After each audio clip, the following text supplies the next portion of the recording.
రాత్రంతా ఫుల్ వర్షం పడింది. సో, పొద్దున్న నిద్ర లేచేసరికి చూసారా ఇంటి ముందు ఎలా ఉందో. ఇంక ఇదంతా కూడా చీపురుతోటి ఊడ్చేసి, దాని తర్వాత ఇంటి ముందంతా కూడా కడిగి, ఆ తర్వాత అయితే ఇంకా మామూలుగా ముగ్గు పెట్టుకుంటాం కదా! సో, ఆ విధంగా అయితే ముగ్గు పెట్టేస్తూ ఉన్నాను. ఇక్కడ నేను పెడుతున్న ముగ్గొచ్చేసరికి చాలా మందికి ఇష్టము. సో, అది దగ్గర నుండి చూపిద్దామని చెప్పేసి ఇక్కడ చూపిస్తున్నాననమాట. చాలా బావుంటది అండ్ మంచిగా కళగా అనిపిస్తది. ఇంకా ఇవన్నీ కూడా మార్నింగ్ లేవగానే ప్రతి ఒక్కరు చేసుకునే పనులే. నేను కూడా అనమాట.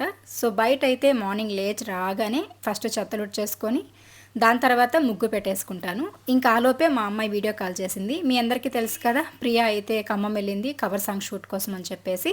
సో, తనైతే వీడియో కాల్ చేసింది. అప్పటికే వెళ్ళి 3 డేస్ అయిందనమాట. అందుకని చెప్పేసి వీడియో కాల్ చేసి తను మాతో మార్నింగే 6:20 ఆ టైం అనమాట.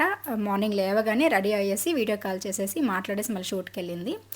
సో, ఇంక దాని తర్వాత అయితే నైట్ కొంచెం మైండ్ బాలేదని చెప్పేసి నేను కిచెన్‌లో ఏమీ కూడా పట్టించుకోకుండా డిన్నర్ చేశాను. పిల్లలకి పెట్టేసి పడుకొని నిద్రపోయాననమాట. ఇంకా మార్నింగ్ లేవగానే సర్కస్ అయిపోయింది నాది.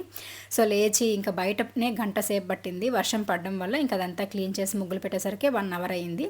ఇంకా కిచెన్‌లోకి వచ్చి ఆ అంట్లన్నీ కూడా క్లీన్ చేసేసి, స్టవ్ అంతా కడిగి, ఆ కౌంటర్ అంతా క్లీన్ చేసి, ఈ విధంగా ముగ్గులు పెట్టేసుకొని, దాని తర్వాత ఇల్లంతా కూడా మాప్ పెట్టి శుభ్రం చేసేసిన తర్వాత మళ్ళీ బ్రేక్‌ఫాస్ట్ రెడీ చేశాననమాట ఆ రోజు. అండ్ ఫుల్ వీడియో టైటిల్ కింద లింక్ అయితే ఇస్తాను. ఎవరైనా చూడకపోతే ఈరోజు అయితే మార్నింగ్ 10:30కి పోస్ట్ చేశానండి. చూసేసి నచ్చితే ఒక లైక్ ఇవ్వండి. అలాగే హైప్ ఆప్షన్ కూడా క్లిక్ చేయండి. ఇంకా హౌస్ అంతా శుభ్రం చేసి మాప్ పెట్టేసిన తర్వాత ఇల్లంతా ఒకసారి చూపిస్తూ ఉన్నాను. అండ్ ఇంకా కిచెన్లో కూడా చూసారు కదా ఎంత బాగుందో. సో, ఇలా ఉంటేనే ఆడవాళ్ళకి ఇంట్రెస్ట్ వస్తుందన్నమాట. కిచెన్లో వంట చేయాలన్నా, ఏ పని చేయాలన్నా, లేకపోతే గందరగోళం అయిపోతుంది. ఇంట్లో వాళ్ళకే కాదు ఉన్న వాళ్ళకు కూడా పిచ్చి పట్టించేస్తారనమాట.